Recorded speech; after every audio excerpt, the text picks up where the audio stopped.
Hello students, myself Navneet Jethwani, you are NJ sir. तो students, आप लोगों के मैसेज मुझे मिल रहे हैं और टेलीग्राम पर आप लोगों ने कहा था कि सर कुछ टिप्स दे दीजिए इस पर। हम स्टीरियो आइसोमेरिज्म के बारे में, ऑप्टिकल के बारे में थोड़ा सा आप हमें बता दीजिए, थोड़ा रिवीजन हो जाए। तो बच्चों स्टार्ट करते हैं। ऑप्टिकल आइसोमेरिज्म में इंपॉर्टेंट पॉइंट होता है प्लेन ऑफ सिमेट्री। सो बच्चों, प्लेन ऑफ सिमेट्री क्या होता है? प्लेन ऑफ सिमेट्री एक इमेजिनरी प्लेन होता है जो मॉलिक्यूल को दो पार्ट में कट कर देता है। ठीक है, जैसे कि आप देख रहे हो, ये एक साइक्लोप्रोपेन मॉलिक्यूल है। ओके, तो यहां पर आप देखोगे साइक्लोप्रोपेन मॉलिक्यूल में हमने दो H लगाए हुए हैं सेम साइडेड, दो Cl लगाए हुए हैं ऑपोजिट साइड सेम साइडेड। तो यहां पर इस प्लेन से जब हम इसको कट करते हैं तो दोनों पार्ट्स एग्जैक्टली आइडेंटिकल हैं और एक दूसरे की मिरर इमेज भी है। आप देखो, हाइड्रोजन चाचा को हाइड्रोजन चाचा सामने दिखाई दे रहे हैं, क्लोरीन को क्लोरीन दिखाई दे रहे हैं। अगर यहाँ पे एक मिरर होता तो H को H मिरर इमेज दिखाई देती, Cl को Cl मिरर इमेज दिखाई देती। यहाँ पर आप देखो बच्चों, इस मॉलिक्यूल में देखो आप, यहाँ पर अगर हम इसको बीच से कट करते हैं तो H को H दिखाई देगा इस मिरर के अबाउट, और मिथाइल को मिथाइल दिखाई देगा।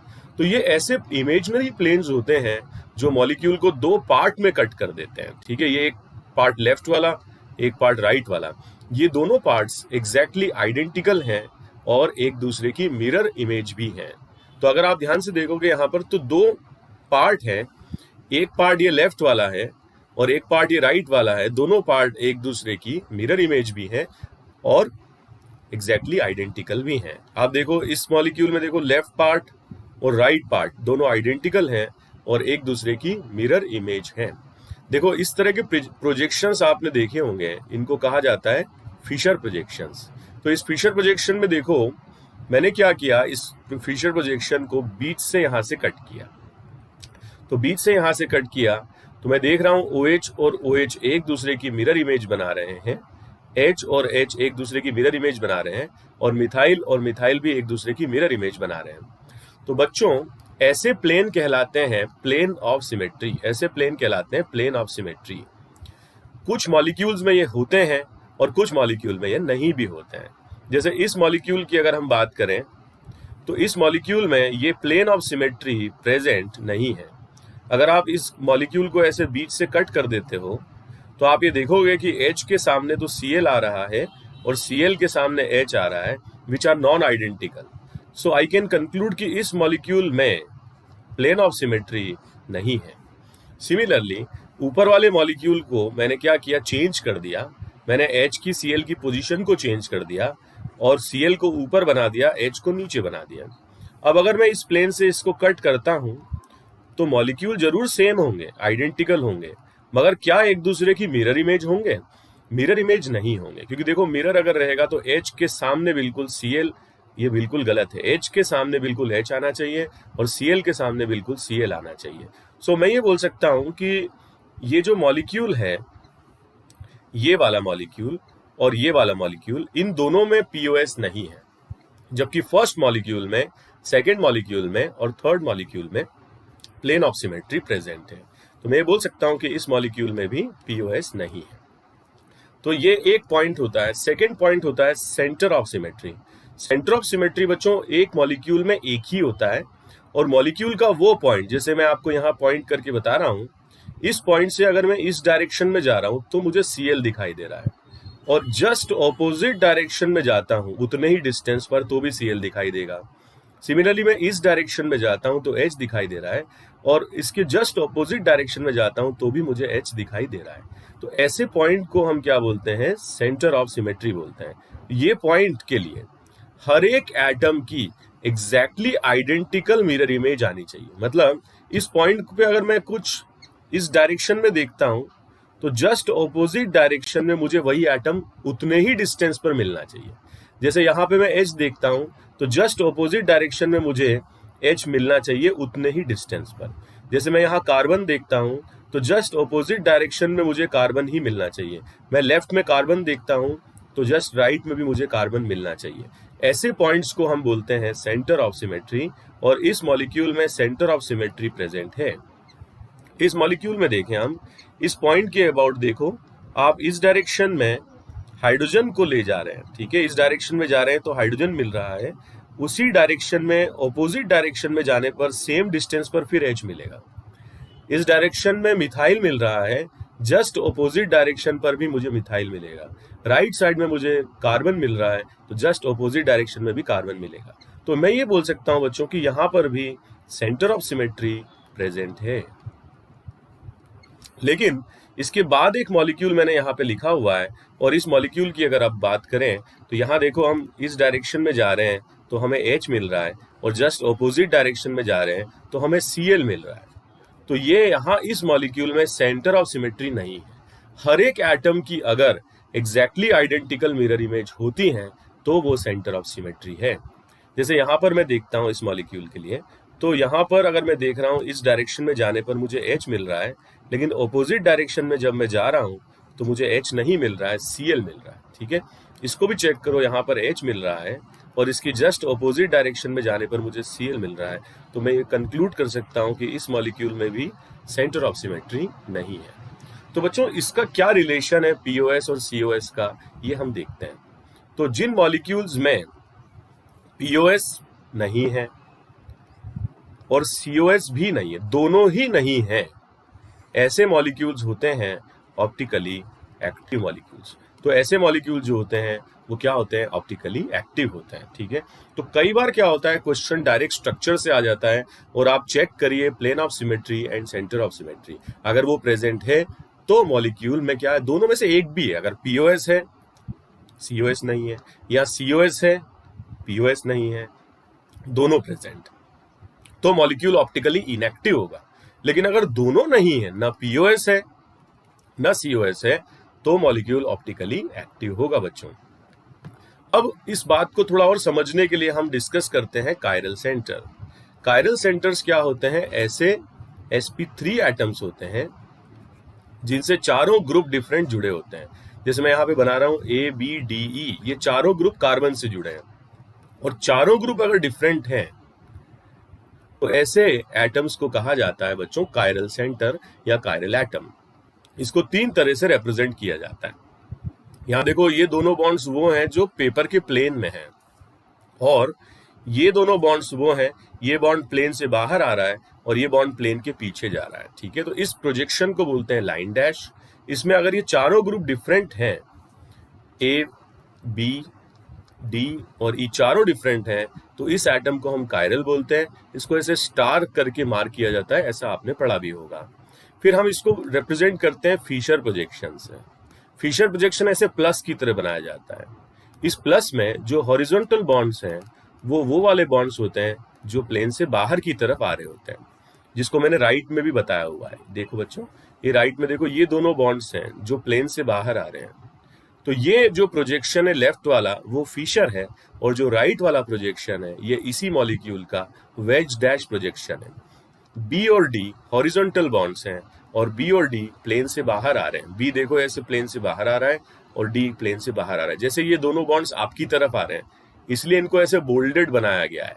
ठीक है, और A और E वो बॉन्ड्स हैं जो प्लेन से पीछे जा रहे हैं, इनको ऐसे डैश फॉर्म में बनाया गया है। So this is the representation of A chiral centre. But chiral centre में एक इंपॉर्टेंट पॉइंट ये है कि अगर चारों ग्रुप डिफरेंट हैं तो ऐसे कार्बन एटम के अबाउट ना POS होता है और ना क्या होता है COS।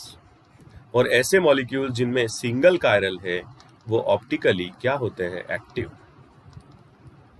तो सिंगल कायरल वाले क्या होंगे, ऑप्टिकली एक्टिव, क्योंकि इनमें ना POS होगा और ना क्या होगा बच्चों, COS होगा।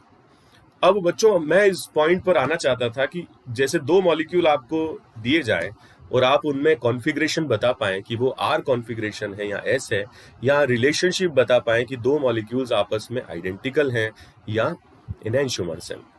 तो इस बात को समझने के लिए पहले हम थोड़ी मेहनत वाले तरीके से करते हैं, जिसको हम बोलते हैं RS कॉन्फ़िगरेशन मेथड, और ये CIP सिस्टम के बेसिस पर दिया जाता है। सो व्हाट इज बच्चों CIP? This is Cahn Ingold Prelong system. So this is Kahn Ingold और Prelong system. तो इसके अकॉर्डिंग जो भी फिशर प्रोजेक्शन हमारे पास है, इसमें हम प्रायोरिटीज असाइन कर देते हैं on the basis of atomic number. जैसे यहाँ पे आयोडीन का एटॉमिक नंबर सबसे ज्यादा है, तो इसको 1 बोलेंगे, ब्रोमीन का 2nd बोलेंगे क्योंकि इसका 2nd नंबर पर है, क्लोरीन को 3 बोलेंगे और हाइड्रोजन को 4 बोलेंगे। तो हम 4 priorities on the basis of atomic number दे देते हैं। अब हमारे पास 2 केस बन सकते हैं, या तो 4th प्रायोरिटी वाला हॉरिजॉन्टल पोजीशन पर है या फिर 4th प्रायोरिटी वाला वर्टिकल पोजीशन पर है। इस केस के अंदर जो 4th प्रायोरिटी वाला है वो हॉरिजॉन्टल पोजीशन पर है। ठीक है, अब हम क्या 4th वाले को इग्नोर करते हुए हम रोटेशन करते हैं 1 से 2 और 2 से 3 की तरफ। ये रोटेशन 2 तरीके से आ सकता है। जैसे यहाँ पर जो मैंने रोटेशन किया वो रोटेशन क्लॉकवाइज आ रहा है, तो अगर रोटेशन क्लॉकवाइज आता है तो हम उसे बोलते हैं S, और अगर एंटी क्लॉकवाइज आता है तो हम उसे बोलते हैं R। जैसे इस केस के अंदर कॉन्फ़िगरेशन क्लॉकवाइज आ रहा है तो इस कायरल एटम का कॉन्फ़िगरेशन हम लिखते हैं S। तो हम रोटेशन कराते हैं 1 से 2 और 2 से 3 की तरफ, 4th को इग्नोर करते हुए। ठीक है, तो 4th को हम इग्नोर कर देते हैं और रोटेशन कराते हैं 1 से 2 और 2 से 3 की तरफ। अगर क्लॉकवाइज आता है तो S, एंटी क्लॉकवाइज आता है तो R। इसको शॉर्ट ट्रिक से भी हम याद रख सकते हैं, HCS। ठीक है, HCS। और अगर इसका उल्टा करें तो HCACR। तो यहां से आप याद रखना HCS से, हॉरिजॉन्टल, H का मतलब है हॉरिजॉन्टल, C का मतलब है क्लॉक और S का मतलब है S कॉन्फ़िगरेशन। तो अगर ये हॉरिजॉन्टल है तो इसका क्लॉकवाइज रोटेशन अगर होगा तो S आ जाएगा। लेकिन दूसरा केस ये बन सकता है बच्चों कि यहाँ पर हमने प्रायोरिटीज लिखी, तो एक आ गया आयोडीन 1st प्रायोरिटी पर, ब्रोमीन 2nd पर आ गया, क्लोरीन 3 पर आ गया और 4th प्रायोरिटी हाइड्रोजन की है, लेकिन ये वर्टिकल पर आ गया। ठीक है, अगर वर्टिकल पर आ गया तो फिर हमें क्या करना है, करना तो वही है, हमें 4th को इग्नोर करते हुए रोटेशन कराना है 1 से 2 और 2 से 3 की तरफ, जो कि हम यहाँ पे कराने जा रहे हैं। अब हमने रोटेशन कराया 1 से 2 और 2 से 3 की तरफ, ये भी बच्चों क्लॉकवाइज आ रहा है, मगर यहाँ पर क्लॉकवाइज रोटेशन का कॉन्फ़िगरेशन S हो जाता है और एंटी क्लॉकवाइज का आ जाता है। ठीक है, क्लॉकवाइज का R आ जाता है और एंटी क्लॉकवाइज का आ जाता है S। तो इसको शॉर्ट ट्रिक से भी याद रख सकते हैं, VCR। VCR का मतलब है कि अगर ग्रुप वर्टिकल पोजीशन पर है, आपका रोटेशन क्लॉकवाइज आ रहा है तो कॉन्फ़िगरेशन R होगा। ठीक है, VCR मतलब वर्टिकल क्लॉक R। जैसे इसमें क्लॉकवाइज आ रहा है तो इस कायरल एटम का कॉन्फ़िगरेशन R होगा। तो बच्चों यहाँ पर ये 2 ट्रिक्स से हम सारे क्वेश्चंस कर सकते हैं। पहले आप प्रायोरिटी दे दीजिए, फिर आप चेक कर लीजिए कि 4th हॉरिजॉन्टल पर है या वर्टिकल पर है। अगर वर्टिकल है तो क्लॉकवाइज रोटेशन R होगा और एंटी क्लॉकवाइज रोटेशन S होगा, और अगर हॉरिजॉन्टल पर है तो क्लॉकवाइज रोटेशन S होगा और एंटी क्लॉकवाइज रोटेशन R होगा। ठीक है, तो ये सिंपल याद रख लें, HCS और VCR, तो आपका काम चल जाएगा। यहाँ से देखोगे वर्टिकल क्लॉकवाइज R, अब इसमें एंटी क्लॉकवाइज आ जाए वर्टिकल में तो ऑब्वियसली इसका उल्टा लिख देंगे S। हॉरिजॉन्टल में क्लॉकवाइज आ जाए तो S हो जाएगा और एंटी क्लॉकवाइज आ जाएगा तो R हो जाएगा। इससे हम कॉन्फ़िगरेशन निकाल सकते हैं। एक जैसे मान लो यहाँ पर जो कॉन्फ़िगरेशन आ रहा है, एक में S आ रहा है और एक में R आ रहा है, तो ये दोनों मॉलिक्यूल्स में ऑपोजिट कॉन्फ़िगरेशंस हैं। तो अगर एक R आ जाए बच्चों, दूसरा भी R आ जाए, एक R आ जाए दूसरा S आ जाए, या एक S आ जाए दूसरा भी S आ जाए, तो ऑब्वियसली अगर दोनों R आ जाए या दोनों SS आ जाए तो इनको हम बोलते हैं आइडेंटिकल। क्या बोलते हैं? आइडेंटिकल। और अगर एक R आ जाए और दूसरा S आ जाए तो इनको हम बोलते हैं इनैंशोमर। क्या बोलते हैं? इनैंशोमर्स। तो इनैंशोमर्स क्या होते हैं? इनैंशोमर्स वो मॉलिक्यूल्स होते हैं जिनमें इक्वल एंड ऑपोजिट रोटेशन होता है। ठीक है, तो ऐसे मॉलिक्यूल्स में क्या होता है?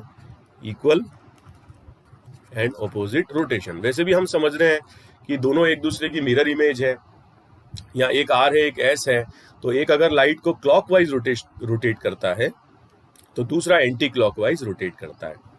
हम ये तो नहीं बोल सकते कि R क्लॉकवाइज करेगा या S क्लॉकवाइज करेगा, लेकिन ये बोल सकते हैं कि R अगर क्लॉकवाइज होगा तो S एंटी क्लॉकवाइज होगा, और R अगर एंटी क्लॉकवाइज होगा तो S क्लॉकवाइज होगा। ऐसे जरूर बोल सकते हैं।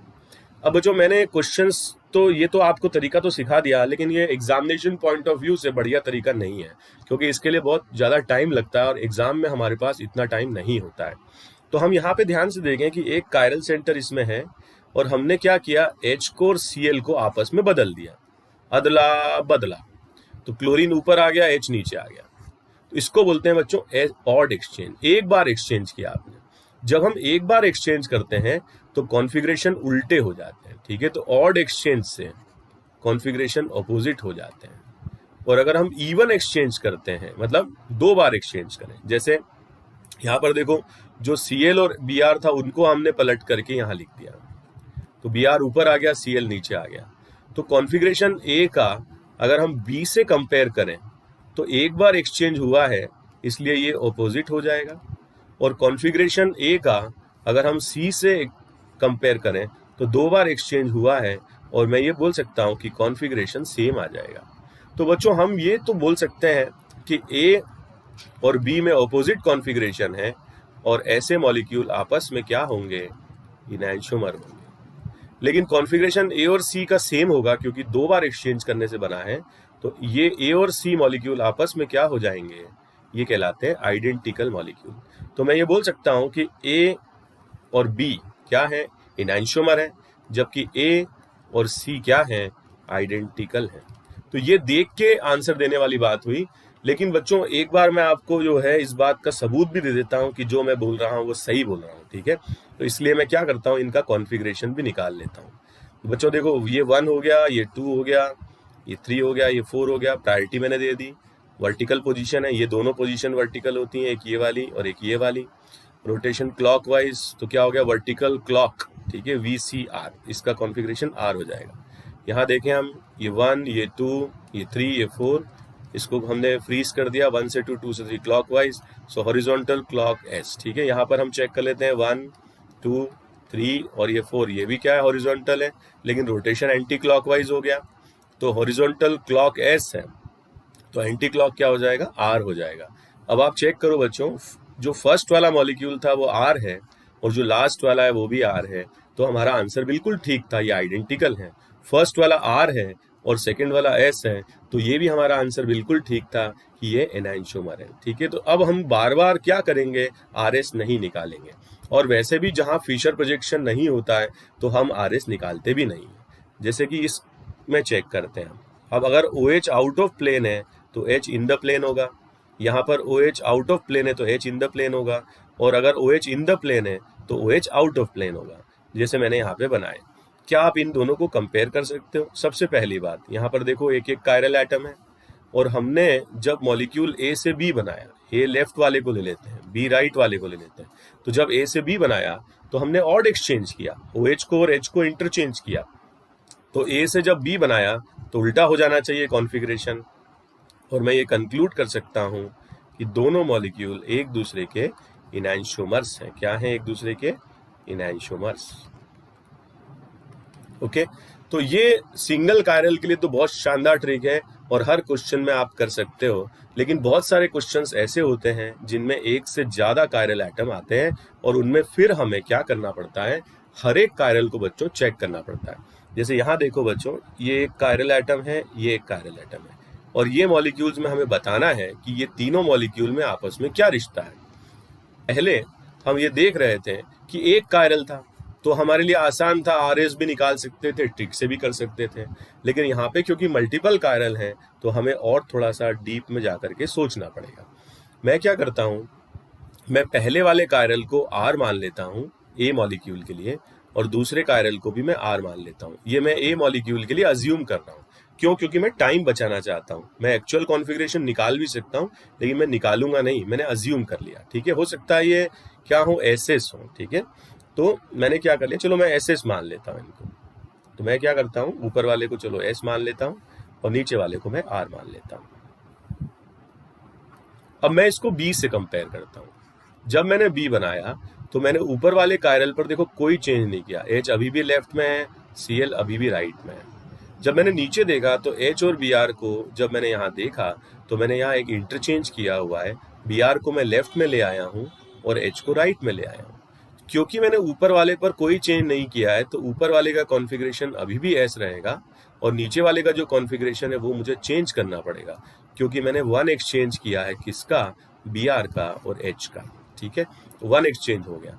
जब मैं इसको C से कंपेयर करता हूं तो मैं देख रहा हूं कि मैंने Cl और H को उल्टा कर दिया है, और अगर मैं इसको A से कंपेयर करता हूं तो मुझे इसका कॉन्फ़िगरेशन भी उल्टा लिखना पड़ेगा। क्यों? क्योंकि मैंने 1 इंटरचेंज किया है H को और Cl को। जब मैं लास्ट कायरल की C के लिए सेकेंड कायरल की बात करता हूं तो जो A था उससे अगर मैं कंपेयर करता हूं तो यह H मेरा लेफ्ट में था, Br राइट में था, यहाँ पे उल्टा हो गया है, Br लेफ्ट में आ गया है और H राइट में आ गया है। तो यहाँ पर भी मुझे इसका उल्टा लिखना पड़ेगा। अब बच्चों, जब एक से ज्यादा कायरल होते हैं तो हर एक को हमें चेक करना रहता है। जैसे आप देखोगे तो A में जो कॉन्फ़िगरेशन है S है और R है। जब हम इसको C से कंपेयर करते हैं तो दोनों उल्टे हो गए, S से R बन गया और R से S बन गया। तो जब सारे उल्टे हो जाते हैं तब हम उसको कंक्लूड कर पाते हैं इनैंशियोमर। मतलब A और C को हम जरूर बोल सकते हैं कि एक दूसरे के क्या है, इनैंशियोमर है।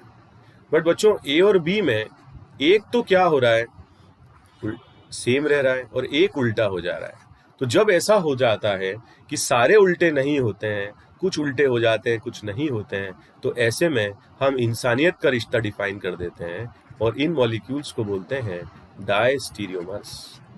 तो यदि सारे उल्टे हैं तो एनेंशियोमर, सारे सेम हैं तो आइडेंटिकल, और इसके अलावा कुछ भी अगर है तो उसको हम बोलते हैं डायस्टीरियोमर। क्या बोल जाते हैं? डायस्टीरियोमर। तो ये ध्यान रखने वाली बात है। इसी तरीके से क्वेश्चन नंबर 2 को भी हमें करना है। मेरे ख्याल से बहुत सारे स्टूडेंट्स ने थॉट दे भी दिया होगा अब तक कि यहाँ पर एक कायरल है, यहाँ पर एक कायरल है, ठीक है, यहाँ पर एक कायरल है, यहाँ एक कायरल है, यहाँ एक कायरल है, यहाँ एक कायरल है। लेट्स से मैं इनके तीनों के नाम रख देता हूँ। सो अमिताभ बच्चन, अभिषेक बच्चन, ऐश्वर्या बच्चन, ठीक है, और गाना आ रहा है कजरारे कजरारे। बस डिस्ट्रैक्ट हो गए। अब देखो, अगर मैंने इसको R ले लिया और इसको S ले लिया, मान लिया, तो ये अगर R है तो ये ऊपर वाला S हो जाएगा, क्योंकि हमने H को और Cl को इंटरचेंज किया है बच्चों। और यहाँ पर अगर मान लो कि Br है, यहाँ H है, तो ये अगर S है तो ये R हो जाएगा, जस्ट उल्टा हो जाएगा। यहाँ पर भी हमने H को और Br को इंटरचेंज किया है, ठीक है। तो ये थोड़ा सोचने वाली बात थी कि अगर आप इस तरीके से सोचना सीख जाते हो तो ये क्वेश्चन क्या है, जिंगल आला हो जाता है, ठीक है। अगर मान लीजिए कि आप ऐसे सोच पाते हो कि ये कॉन्फ़िगरेशन और ये कॉन्फ़िगरेशन उल्टा होगा क्योंकि HCl इंटरचेंज है, ये कॉन्फ़िगरेशन और ये कॉन्फ़िगरेशन उल्टा होगा क्योंकि यहाँ पर भी A1 एक्सचेंज है। तो अगर आप ऐसा सोच लेते हो तो फिर आप डायरेक्टली बता पाओगे कि P और Q में दोनों उल्टे हो रहे हैं, और ऐसे मॉलिक्यूल को हम बोलते हैं इनैंशियोमर्स। ओके। सिमिलरली B और C में देखो आप, एक तो ऊपर वाला तो जरूर उल्टा हो रहा है, लेकिन नीचे वाला जो कायरल है इसको देखो, चेक करो, ये सेम रह रहा है, और सेम रह रहा है तो फिर हम B और C को हम मैंने P और Q, एक P लिख दिया था, एक B है, ठीक है। तो P और B आपस में एनैंशियोमर हैं, जबकि B और C आपस में डायस्टीरियोमर है। इस तरीके से आप चेक कर सकते हो ऑड इवन एक्सचेंज टेक्निक लगा करके।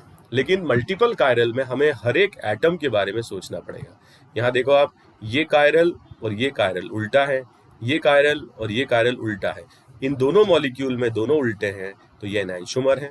B और C में देखो, ये कायरल और ये कायरल उल्टा है, लेकिन ये कायरल और ये कायरल सेम है, सेम आते ही नाम क्या आ जाएगा, डायस्टीरियोमर, ठीक है। तो ये हमें ध्यान रखना है।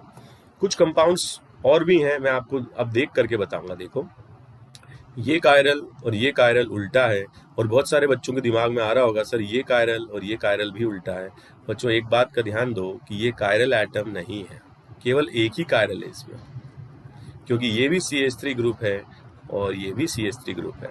तो अगर सिंगल कायरल है तो फिर आंसर इनैंशियोमर आएगा, जरूर आएगा, लेकिन ध्यान रखना इसमें एक ही कायरल है, दो कायरल नहीं है, ठीक है। तो रिलेशनशिप क्या हो जाएगा दोनों में, इनैंशियोमर। ओके, नेक्स्ट फोर्थ क्वेश्चन हम देखते हैं। और फोर्थ क्वेश्चन में देखो आप, यहाँ पर ये कायरल, यहाँ पर देखो दो कायरल हैं, मैं एक बार मार्क कर देता हूँ। एक कायरल ये है, एक कायरल ये है, एक कायरल ये है, एक कायरल ये है, ठीक है। तो यहाँ पर भी आप देख करके आंसर दे सकते हो। तो एक यहाँ पर देखो, ये इन द प्लेन है या आउट ऑफ प्लेन है, मतलब उल्टा, ये इन द प्लेन है या आउट ऑफ इसमें तो देखो, ये तो जादू हो गया। ये मॉलिक्यूल तो आइसोमर ही नहीं है, क्योंकि इनका मॉलिक्यूलर फॉर्मूला सेम नहीं है। So they are not isomers, they are not isomers. तो ये भी ध्यान रखना है कि मॉलिक्यूलर फॉर्मूला भी चेक करते चलें, ग्रुप ही बदल दिया हमने तो फिर तो ये आइसोमर ही नहीं है, तो एनांटियोमर डायस्टियोमर के बारे में बात करने का कोई मतलब नहीं है। अच्छा, एक लास्ट पॉइंट और डिस्कस करते हैं हम, ऐसे मॉलिक्यूल जिनमें एक से ज्यादा कायरल है, जैसे इसमें 2 कायरल है, मगर फिर भी इसके अंदर क्या है, प्लेन ऑफ सिमेट्री है। मैंने बताया आपको प्लेन ऑफ सिमेट्री क्या होता है। तो ऐसे कंपाउंड्स को हम बोलते हैं मीजो कंपाउंड्स, और ये कंपाउंड्स क्या होते हैं, ऑप्टिकली इनएक्टिव होते हैं। आप देख रहे हो कि इस कंपाउंड को अगर मैंने मिरर इमेज बनाया तो एक नया कंपाउंड मैंने यहां बना लिया, पी और क्यू। ये भी देखो ऑप्टिकली इनएक्टिव है because of the presence of POS. तो स्टूडेंट्स याद रहे, meso compound and mirror images, meso compound and mirror images are identical. ये ध्यान रखना, उसका रोटेशन 0 है, इसका भी रोटेशन 0 होगा, दोनों इनएक्टिव हैं। और अगर इनएक्टिव हैं तो फिर ये एनांटियोमर बना नहीं सकते। ध्यान रखना, बहुत सारे बच्चे सोच रहे होंगे मिरर इमेज है तो एनांटियोमर होगा, लेकिन ये बिल्कुल गलत है। मीजो कंपाउंड कभी भी एनांटियोमर नहीं बनाते हैं। Meso compound and mirror images are identical, ये ध्यान रखना, ठीक है बच्चों। जैसे इस क्वेश्चन में देखो आप, मैं अगर इसको यहां से कट करता हूं तो मुझे दोनों पार्ट सेम दिखाई दे रहे हैं और एक दूसरे की मिरर इमेज भी दिखाई दे रहे हैं, ठीक है। तो H के सामने H, Cl के सामने Cl, तो ये कंपाउंड जरूर क्या है, मीजो कंपाउंड है और ऑप्टिकली क्या है, इनएक्टिव है, ठीक है। सेम राइट हैंड साइड में देखो, यहां से अगर मैं चेक करता हूं, इसको मैंने बीच से कट किया तो मुझे दोनों पार्ट आइडेंटिकल दिखाई दे रहे हैं और एक दूसरे की मिरर इमेज दिखाई दे रहे हैं। ये कंपाउंड भी क्या है, मीजो कंपाउंड्स हैं और ऑप्टिकली इनएक्टिव है। तो ये हमें ध्यान रखना है। और इस तरीके के जो क्वेश्चंस हैं वो आप लोगों को बहुत सारे मैंने कराए हुए हैं। मेरे कुछ कोर्सेज भी हैं इडूज इंडिया साइट पर, complete organic chemistry with problem solving JEE, complete organic chemistry with problem solving NEET. इसके अलावा भी कई सारे कोर्सेज हैं जो हम नए नए बना रहे हैं और आप लोगों के लिए काफ़ी हेल्पफुल हो सकते हैं। अगर इस तरीके के कोर्सेज के बारे में और जानना चाहते हैं और इस तरह के कोर्सेज से आप पढ़ना चाहते हैं तो यू कैन विजिट www.ituzindia.com, या फिर आप इस नंबर पर कॉल भी कर सकते हैं। So happy studying students, keep learning, keep working hard. Thank you very much. Bye bye students.